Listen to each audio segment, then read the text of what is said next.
திருவாரூர் தேரை எப்படி திருப்புவாங்கன்னு சொல்லி உங்களுக்கு தெரியுமா? தேரை திருப்புறதே ஒரு திருவிழா போல இருக்கும். அவ்வளோ ஆட்டம் பாட்டமும் கஷ்டமும் அதுல இருக்குங்க. 350 டன் எடை கொண்ட இந்த திருவாரூர் தேரை மொத்தம் 4 இடத்துல திருப்பணும். தேரை திருப்ப வேண்டிய இடத்துல முன்னாடியே மார்க் போட்டிருப்பாங்க. அங்க ஃபர்ஸ்ட் தேரை நிறுத்திடுவாங்க. தேரை திருப்புறதுக்காண்டி பயங்கரமான இரும்பு பலகைகள் நிறைய இருக்கும். தேரோட 2 மின் சக்கரங்கள் பின் சக்கரத்தில இருந்து கரெக்டா மையம் வச்சு அதோட மார்க்குகளை குறிச்சிடுவாங்க.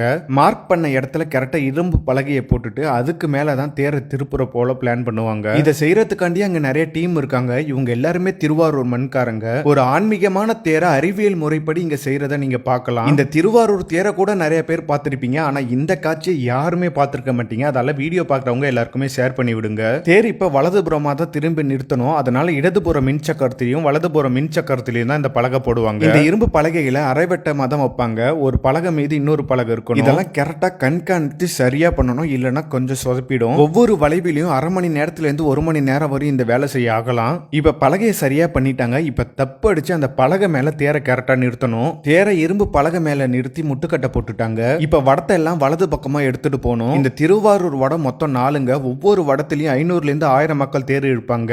இப்ப தேரோட 2 சக்கரமும் இரும்பு பலகை மேல நிறுத்தியாச்சு. இப்ப இரும்பு பலகையில தேர் சக்கரம் வழுக்கிட்டு போக அதுல கிரீஸ் மட்டும் விளக்கெண்ண தடவணும். வழவழப்பு இருக்கிறதால தேர் சக்கரத்துக்கு பெருசா டேமேஜ் ஆகாதுங்க.